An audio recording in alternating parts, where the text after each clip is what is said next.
Sé que algunos tienen frío, sé que algunos están, ¿cómo se llama? Todavía dormidos.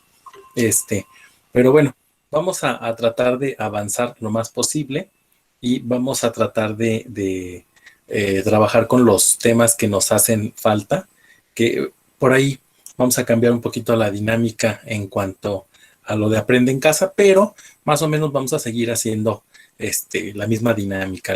Quiero platicarles que el libro que estamos manejando tiene algunas variedades, entonces voy a centrarme hoy en esas variedades, ¿vale? Para ello les voy a pedir que hagan su apunte, ya sea en el cuaderno o en en una computadora, en un ¿cómo se llama? Procesador de palabras, en Word puede ser, o en todo lo que les he venido enseñando a lo largo de estos días. Y el tema del día de hoy tiene que ver con, déjenme que comparta mi pantalla. Déjenme veo. Creo que todavía no, ¿verdad? Todavía no comparte. Ya. ¿Ya? Ah, ok. Perfecto, ya la vi. Y en la sesión en línea, primero que sepan que las actividades de la semana tienen que ver con la sesión de hoy. La primera actividad era diferencias sobre el mismo asunto. Y les van platicando 3 versiones de la conquista de América. Más bien, el descubrimiento de América, ¿no? Que para algunos lo llaman el descubrimiento de América, otros lo llaman la invención de América y otros lo llaman el encuentro de 2 mundos. Y esto quiere decir que sobre de un hecho vamos a tener diferentes versiones siempre. Siempre vamos a tener 2 o 3 versiones sobre el mismo hecho y una o más interpretaciones de lo que sucede en la parte histórica. Y les dejé por otro lado imágenes de la historia, que es una idea de cómo a lo mejor se iban viendo los mapas o cómo iban cambiando los edificios a lo largo del tiempo.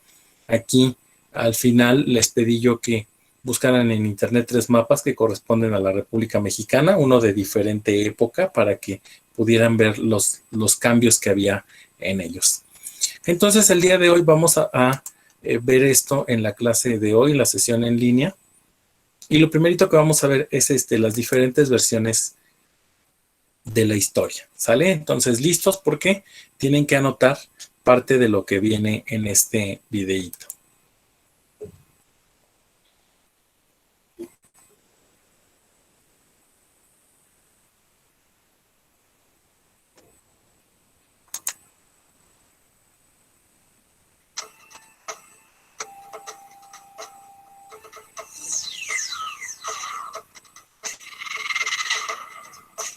Historia, segundo grado. Bloque 1. Secuencia 1. ¿Cómo conocemos el pasado? Las diferentes versiones de la historia. Se puede definir a la historia como la disciplina encargada del estudio de los hechos, sucesos y acciones realizadas por los seres humanos en el pasado. Y a diferencia de las ciencias exactas, no tiene una sola verdad. Cuenta con varias versiones. Ok, entonces, lo primero que tenemos que anotar es que la historia no cuenta con una sola verdad, sino que tiene o que cuenta con diferentes versiones. Por favor, vamos a anotar eso en nuestro cuaderno. La historia no cuenta con una sola verdad, coma. Tiene diferentes versiones.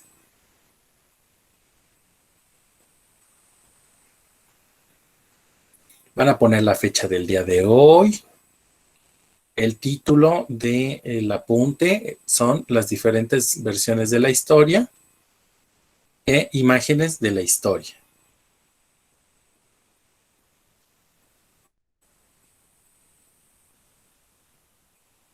La fecha del día de hoy es 14 de enero de 2021. Ya estamos en 2021, muchachos. Ya se está acabando.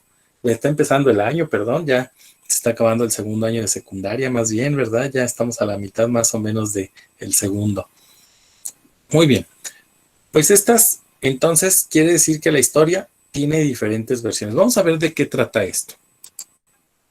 Es entonces que surge la pregunta, ¿cómo podemos conocer el pasado? La creación del conocimiento histórico surge con la finalidad de dar respuesta a una serie de preguntas sobre un tema histórico específico. ¿Qué sucedió? ¿Cuándo sucedió? ¿Y por qué sucedió? Ok, y entonces vamos a poner esas 3 preguntas básicas en nuestro apunte. Siempre que hablemos de historia, vamos a tratar de responder a estas preguntas. ¿Qué sucedió? ¿Cómo sucedió? ¿Y cuándo sucedió? ¿Qué sucedió? ¿Cómo sucedió? ¿Y cuándo sucedió?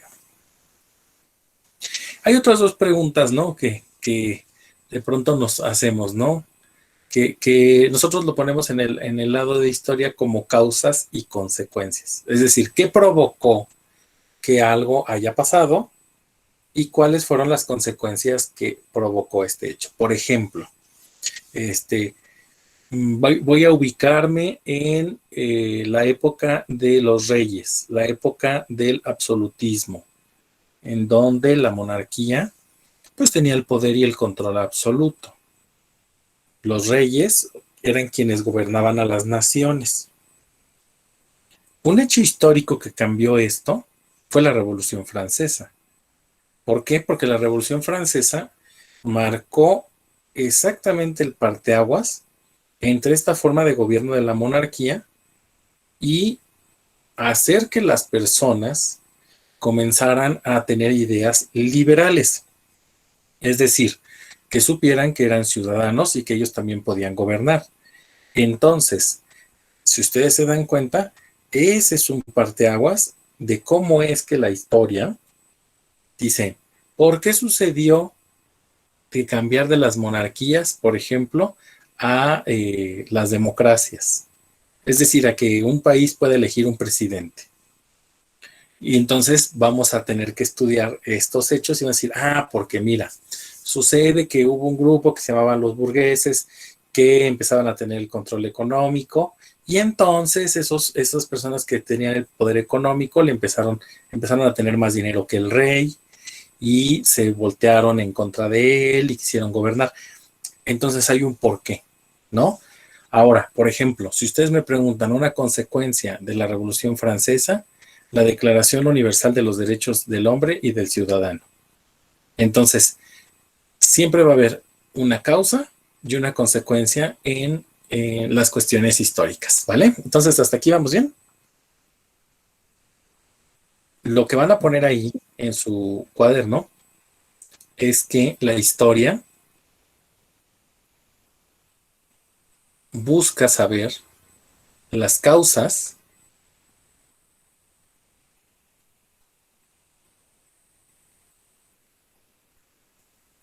y las consecuencias de los hechos históricos.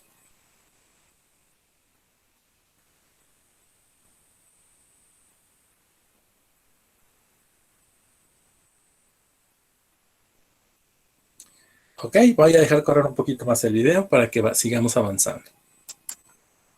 Es decir, se atienden los cuestionamientos, dudas o problematizaciones. La elección del tema a estudiar tiene que ver con 2 elementos. El primero, con gustos y decisiones personales, y el segundo, con el contexto del investigador. Una vez seleccionado el tema, se delimita en tiempo y espacio. Es entonces que la historia se crea a partir del estudio, análisis e interpretación de distintas fuentes. Las fuentes históricas son testimonios que permiten la reconstrucción, Ok, entonces aquí hay algo más que tenemos que anotar, que son las fuentes históricas. ¿Sale? Me voy a regresar un poquitito en el video para que puedan anotar el concepto de fuentes históricas. ¿Sale? Fuentes históricas son testimonios que permiten la reconstrucción,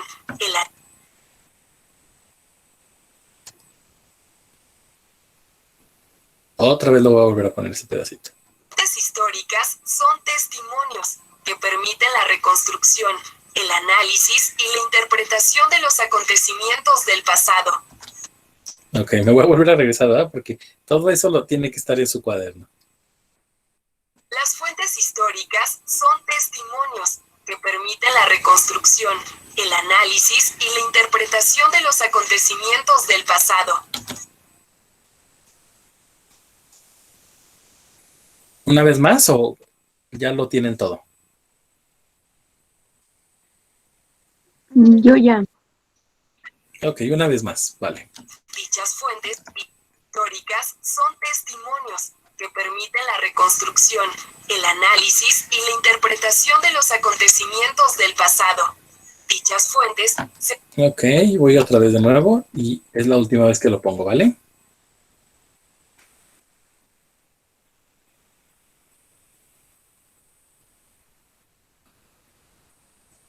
Sí, Lilian, en Classroom. Son testimonios que permiten la reconstrucción, el análisis y la interpretación de los acontecimientos del pasado.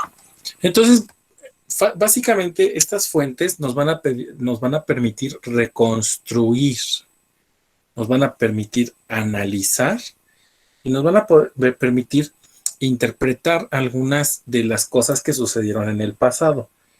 Por ejemplo, dense cuenta que aquí en las imágenes que nos ponen, voy a poner aquí. Esto que están viendo aquí pueden ser fuentes para la parte de la historia. Estamos viendo en la imagen, por ejemplo, número 3, lo que era una mazorca de maíz, pues ya sin el maíz, y tienen algunas piedras, y esos elementos que pueden ser vestigios que dejaron algunas personas que estuvieron en algún espacio determinado, en algún tiempo determinado, nos pueden decir qué es lo que hacían. Por ejemplo, nos podríamos dar cuenta de que ya cultivaban el maíz, porque el maíz en una primera etapa fue una planta, bueno, fue silvestre, no se cosechaba, sino se daba de manera espontánea y el maíz era muy pequeño. En realidad fueron haciéndose modificaciones hasta lo que como hoy lo conocemos, ¿vale? Entonces, también, por ejemplo, estas imágenes que están viendo ahorita en la pantalla hablan de algo, ¿no? Hablan a lo mejor de alguna civilización antigua, hablan a lo mejor de un, ¿cómo se llama? De algún tipo de dios o a lo mejor de un pueblo. ¿Se dan cuenta cómo empezamos a interpretar y cómo empezamos a tener diferentes como ideas acerca de lo que vemos? ¿Vale? Entonces, ya está aquí lo que teníamos que tener en el cuaderno. Voy a continuar con el video.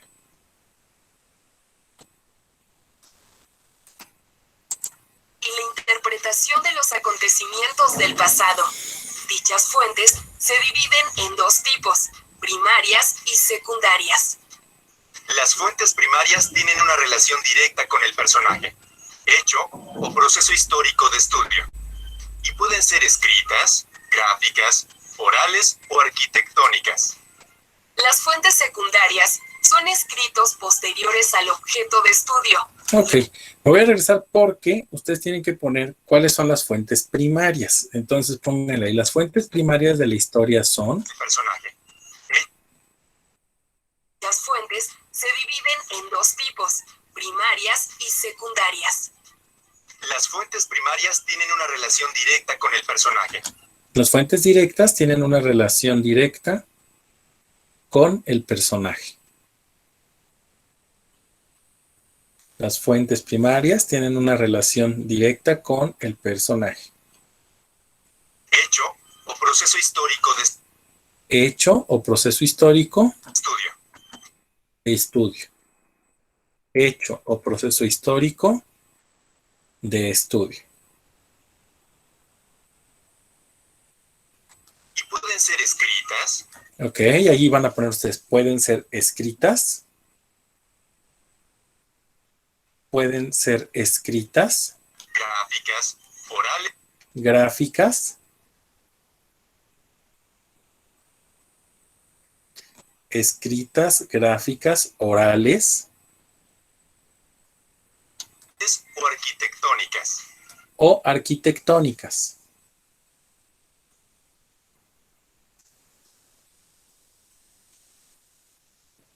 Julieta, no seas malita, abre tu micrófono y dime, ¿cuáles son las fuentes orales?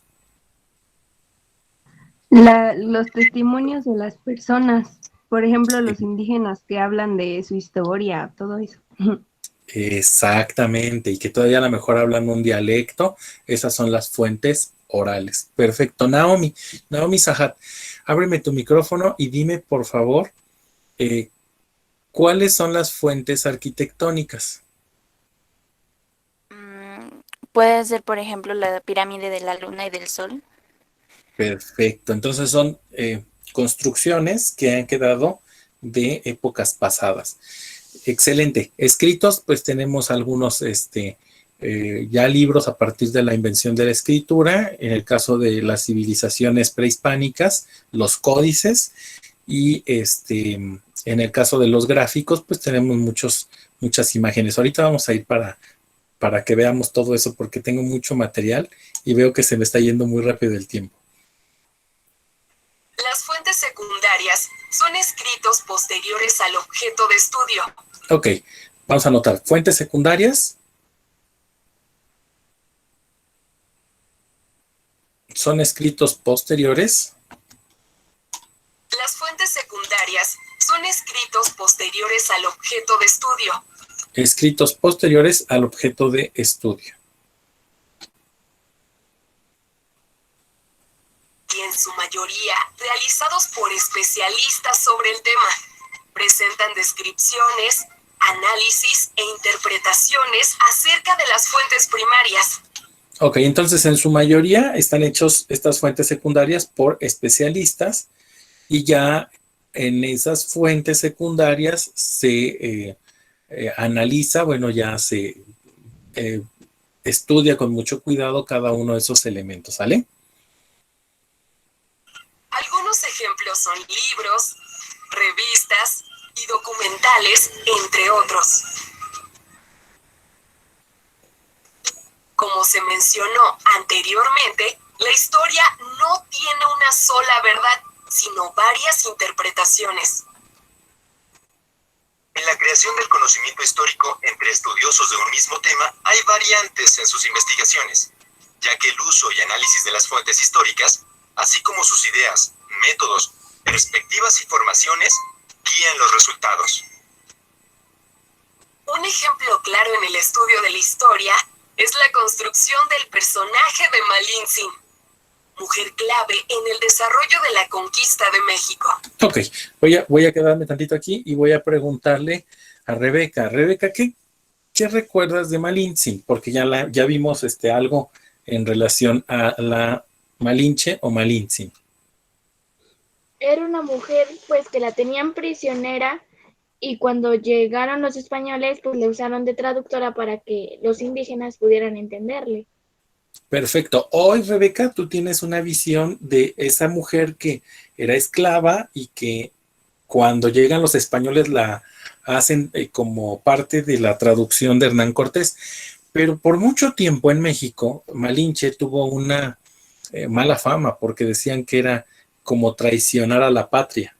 Y siendo que pues Malinche era una esclava, no era parte de la comunidad o de la población mexica. Entonces aquí tenemos un hecho histórico que puede verse desde dos puntos de vista y se dan cuenta cómo tenemos diferentes versiones de una misma historia. Vamos a ver qué dice aquí el video de eso. Bernal Díaz del Castillo se refirió así de ella. Fue tan excelente mujer y buena lengua. La traía siempre Cortés consigo y la doña Marina tenía mucho ser y mandaba absolutamente entre los indios en toda Nueva España. Sin doña Marina no podíamos entender la lengua de la Nueva España.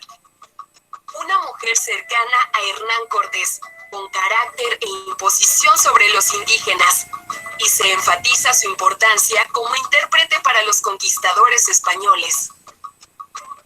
Diego Muñoz Camargo, en su historia de Tlaxcala, señaló lo siguiente: Mas como la providencia tenía ordenado de que las gentes se convirtiesen a nuestra santa fe católica, y que viniesen al verdadero conocimiento de él, por instrumento y medio de Marina, será razón, hagamos relación de este principio de Marina, que por los naturales fue llamada Malintzin, y tenida por diosa en grado superlativo. Y así, llamaban a Marina de esta manera comúnmente Malintzin. En este texto hay un enaltecimiento de la figura de Malintzin. La posiciona al nivel de diosa, como la encargada de profesar la nueva fe cristiana. Y por último, el texto de la revista National Geographic. En Cholula salvó a los españoles de una muerte segura, al revelarles un complot de los indios que una mujer del lugar le había confesado. En Tenochtitlan hizo posibles las conversaciones entre Moctezuma y Cortés, en las que Marina debía traducir los complicados discursos del español sobre los fundamentos del cristianismo y el vasallaje que los indios debían a Carlos V. En este texto se hace énfasis en el papel de Malintzin en la guerra y en las negociaciones entre españoles y jefes políticos mexicas. Vemos entonces que la imagen de Malintzin varía. Se rescatan sus funciones, pero se enfatizan diversos aspectos. Por un lado, su papel como traductora, y por otro, su figura, la encargada de predicar la fe cristiana entre los indígenas, y sus funciones como estratega. Como se mencionó al principio del programa, en la historia no existe una sola verdad. Lo que sí hay son diferentes versiones e interpretaciones de un mismo hecho o proceso histórico. ¿Quién fue en realidad la Malintzin? Se sugiere seguir investigando en más fuentes para formarse una visión más amplia. Muy bien, pues primero que nada quisiera saber si queda claro que los hechos históricos no nada más tienen una versión. Por favor, le pido a ¿quién estará por acá? A ver, le voy a pedir a Lisandro. Lisandro, dime si queda claro esta parte de las diferentes versiones de la historia. Claro, profesor. Perfecto. Ahora, fíjense bien, las imágenes en la historia nos van a dar una idea de cómo es que fueron las cosas desde un punto de vista, no necesariamente el que nosotros pensamos que debe de ser, ¿verdad? Por ejemplo, ahorita voy a poner aquí una serie de imágenes que nos van a ilustrar esto que les estoy diciendo. 20 imágenes históricas de México, parte 2. ¿Qué es esto? Si saben de qué tendrá forma. Es el Palacio de Bellas Artes. Es el Palacio de Bellas Artes, que en su construcción le llamaban el Teatro Nacional. Estamos hablando del centro histórico. Si ustedes se dan cuenta, hoy ha cambiado mucho la forma en la que se ve esta parte de el Palacio de Bellas Artes. Construcción del Palacio de Bellas Artes, 1909. Estamos hablando prácticamente de 100 años atrás, ¿verdad?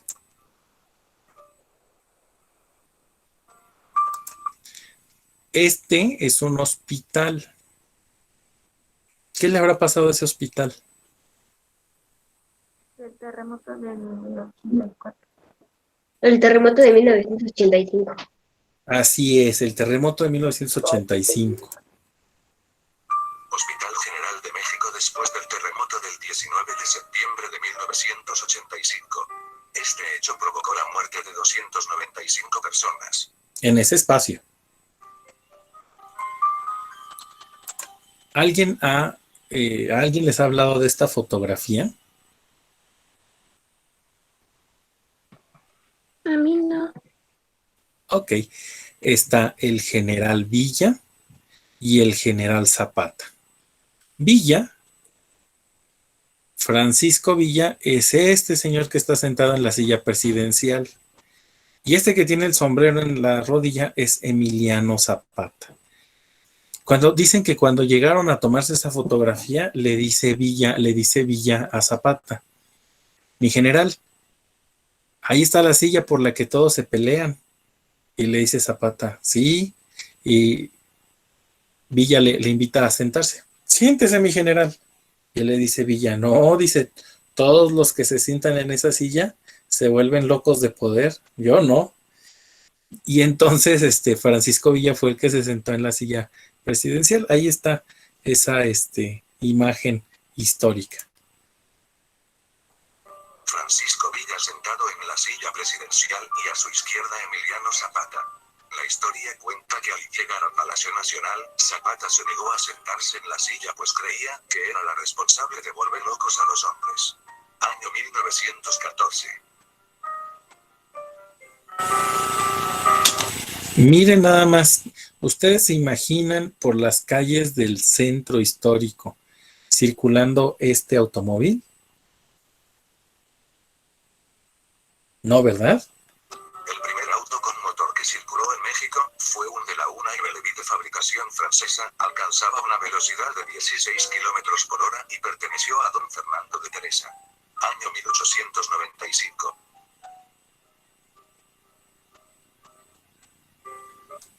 Esta imagen, no sé si ustedes la reconocen.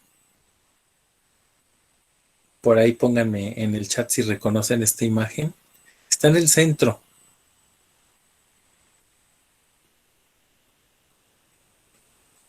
Creo que nadie la reconoce. La fuente Salto del Agua, ubicada en Arcos de Belén y eje central de la Ciudad de México, fue parte del acueducto Santa Fe que abasteció agua a la capital en la época virreinal. Es el Salto del Agua y está muy cercano a lo que conocemos como el registro civil o donde están las actas ahí en Arcos de Belén. Foto de 1885 y actual.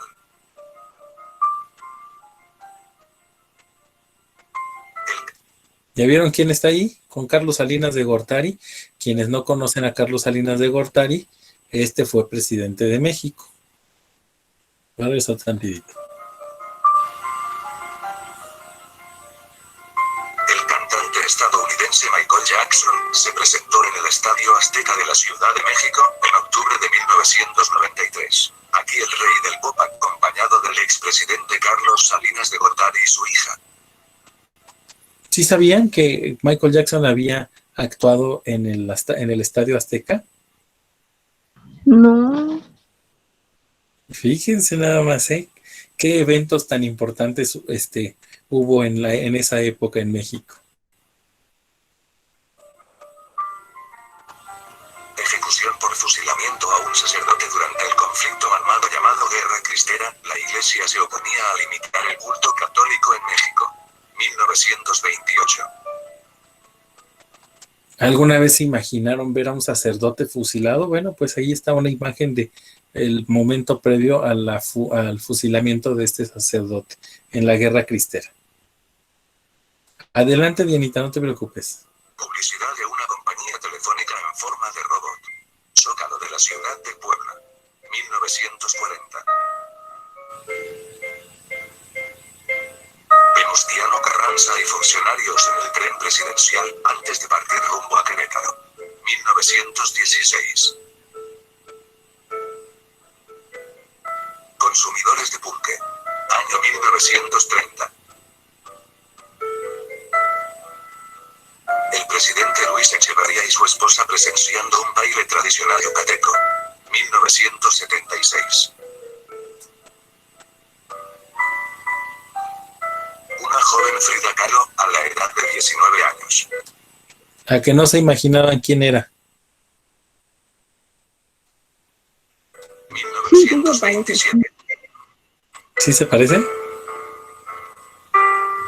Primera plana del diario El Universal anuncia la muerte del entonces presidente de la República Venustiano Carranza. 1920.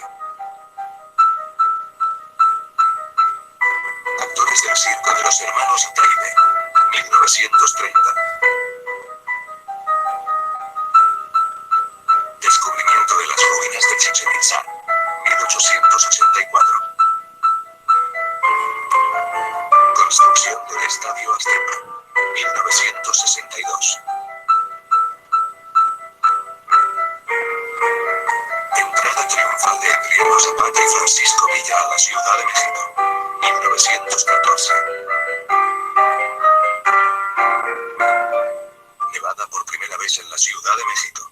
Fue la primera vez que muchos atestiguaron este fenómeno. 1967. Cancún, la zona turística ubicada en el estado de Quintana Roo, pasó de ser una isla de pescadores a ser en la actualidad el lugar para vacacionar con playa más importante de México. Fotos 1970 y actual. Muchas gracias. Pues si ustedes se dan cuenta, dicen que una imagen dice más que 1000 palabras, y esto es a lo que se refiere el tema en relación a estas imágenes de la historia. Ahora, voy a continuar con este recorrido histórico y que tiene que ver con las versiones de la historia. Creo que va quedando claro el asunto de que un hecho puede interpretarse de diferentes formas de acuerdo a la fuente en la que nosotros estemos buscando. Y es el caso de los ataques del 11 de septiembre a las Torres Gemelas en Estados Unidos. Quiero que vean cómo nada más las imágenes, ahorita hablamos de imágenes, hablábamos de a lo mejor algunos relatos orales, pero también ahora con la modernidad, el material filmográfico, los videos, los audios, son muy importantes para el estudio de la historia. Y eso es lo que quiero que vean en este video, que aunque no van a ver gran cosa, van a escuchar algo importante.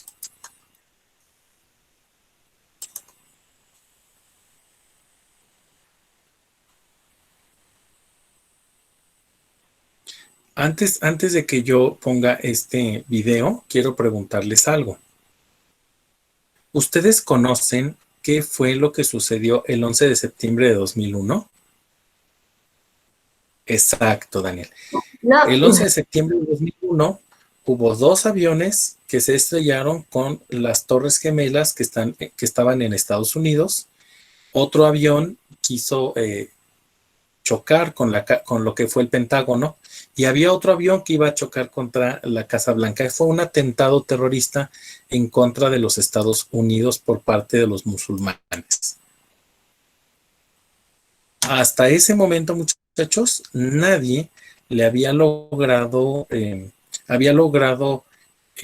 penetrar la seguridad de los Estados Unidos de Norteamérica. Comentaba que el 11 de septiembre del 2001, el vuelo 93 fue secuestrado con 45 personas a bordo aquí. Le tenemos un recuento de los últimos minutos que vivieron antes de impactarse en Shanksville, Pensilvania. Angustia, desesperación, gritos y un ambiente hostil fueron algunas de las emociones y situaciones que vivieron los pasajeros, la tripulación y los controladores del vuelo 93 de United Airlines.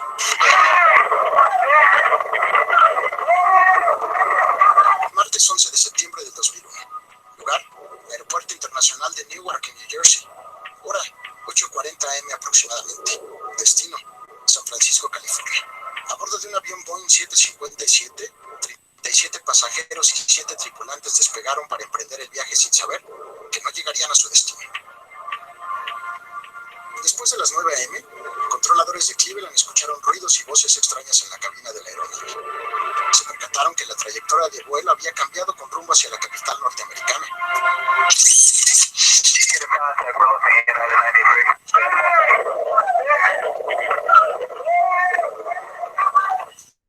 Somebody call, please. Under American 1060, we're 370, we're slowing due to the delays possible on 27. That's American 1060.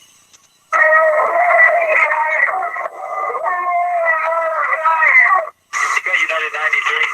United 93. Yeah, descended. What's that? I just saying, it looked like he descended there. So United 93, verify 350. United 93, Cleveland. Go ahead, Crazy. You may have United 93 south of Charlotte. We hear some funny noises. We're trying to get him. Okay, no. Thank you. United 93, Cleveland. United 1523, did you hear your company, did you hear some interference on the frequency here a couple minutes ago, screaming? Yes, I did, 797, and we couldn't tell what it was either. A las 9:30 horas, un pasajero de nombre Todd Beamer marcó desde su teléfono celular. El motivo: informar que el avión en donde viajaba había sido secuestrado por 4 sujetos que traían armas blancas y un artefacto explosivo pegado en la cintura.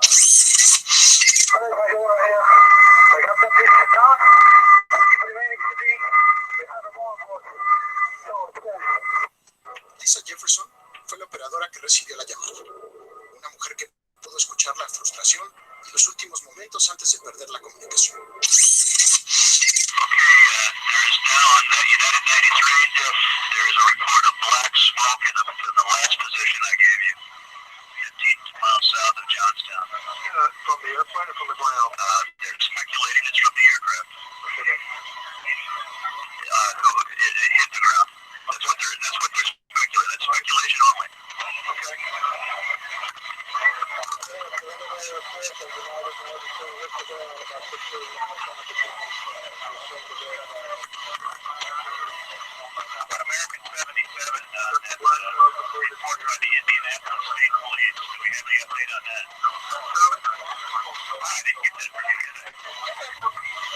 A las 10:07 en Shanksville, Pensilvania, el vuelo 93 llegó a su fin.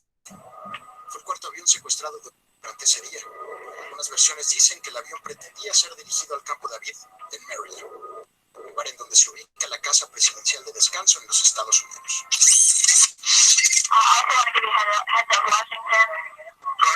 United 9-3, have you got information on that yet? Ok. Se pueden dar cuenta cómo en los audios podemos encontrar muchos elementos históricos que nos van a permitir saber que en ese hecho histórico en particular hubo mucha frustración.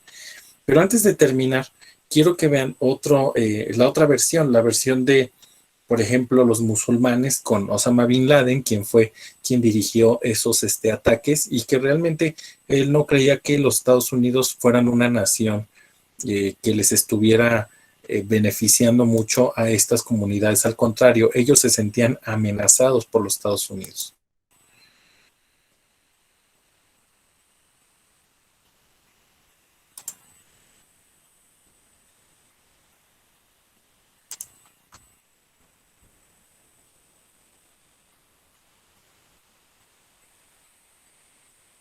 Estamos en Visión City Internacional, un programa que trata de ayudarnos a pensar por qué el mundo gira al revés. Está claro que hubo muchas noticias internacionales que quedaron Así es, Daniel. Por el asesinato de Bin Laden. Vamos a tener un informe especial, por supuesto, sobre la figura de Bin Laden. No nos olvidamos de los otros temas, por supuesto, los tratamos de seguir. Elecciones muy importantes esta semana en el Reino Unido, especialmente en Escocia, donde los nacionalistas consiguieron la mayoría y van por un referéndum para separarse del Reino Unido. Miren ustedes. Voy a adelantar porque es más para acá. El ataque a las Torres Gemelas se convirtió en el enemigo público número 1 de los Estados Unidos, Osama Bin Laden.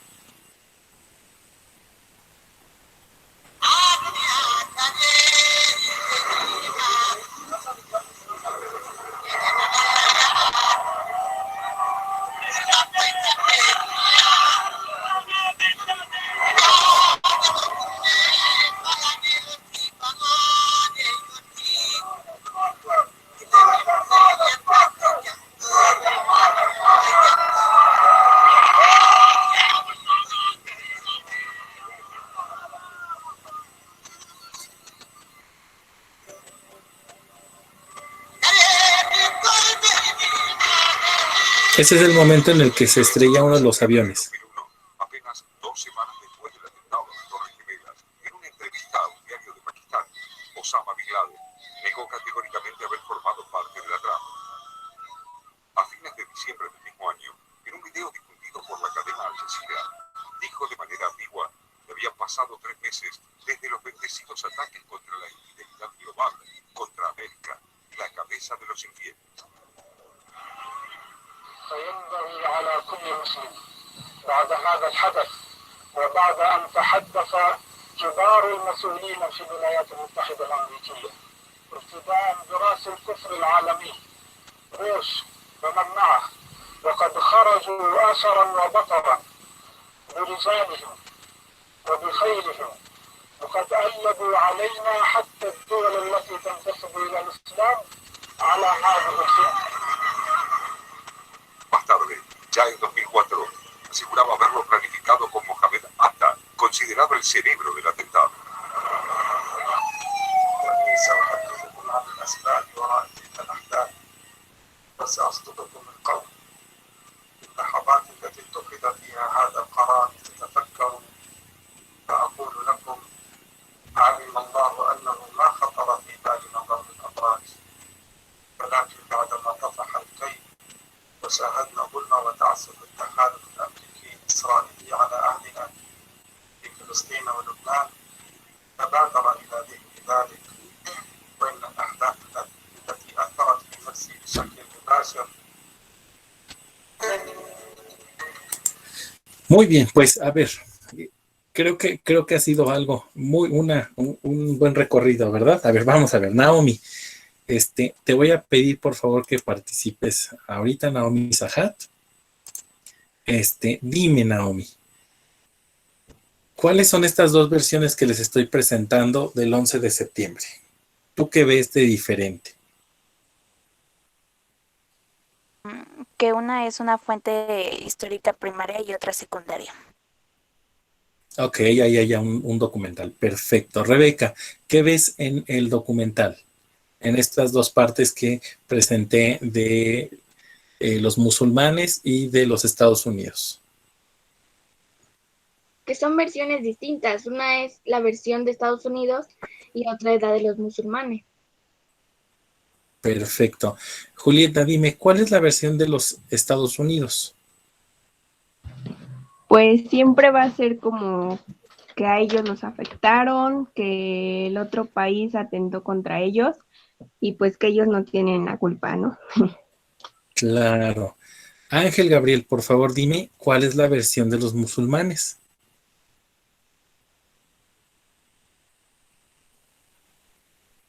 Que ellos lo hacen por justicia. Exactamente, que ellos lo hacen por justicia.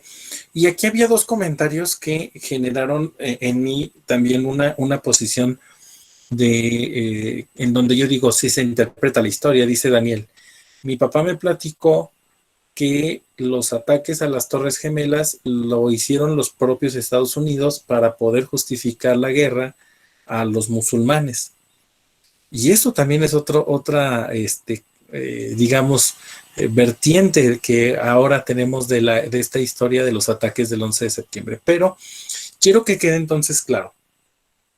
La historia siempre va a tener diferentes versiones y vamos a tener diferentes fuentes.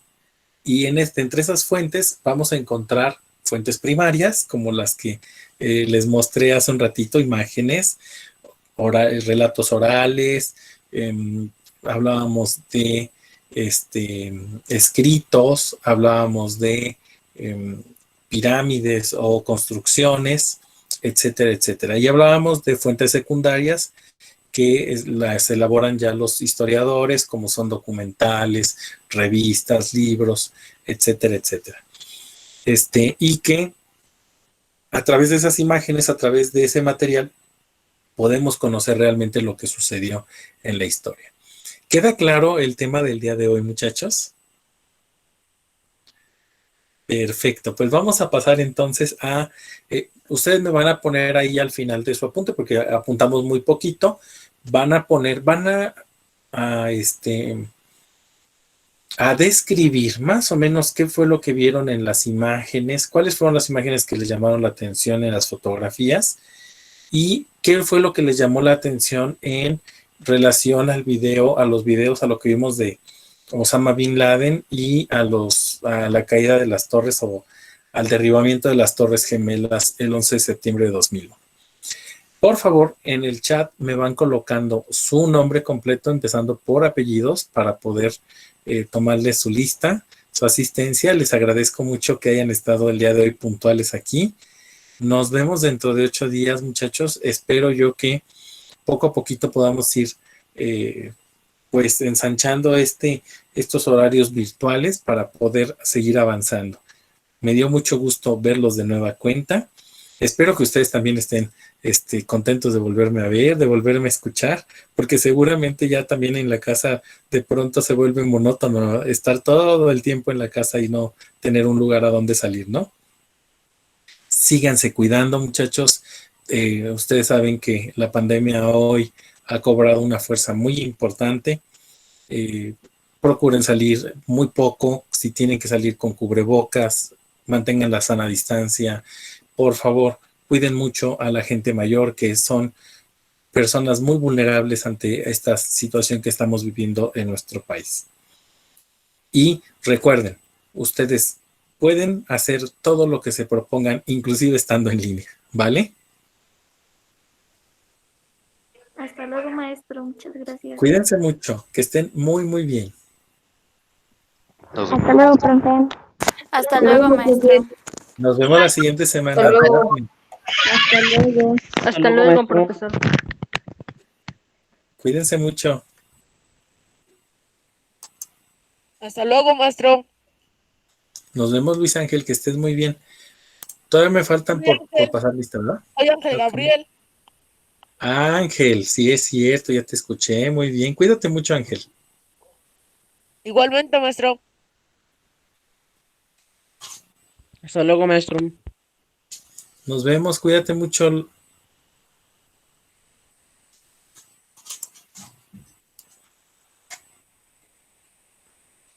¿Todavía faltan de pasar lista? Hasta luego, maestro. Hasta luego.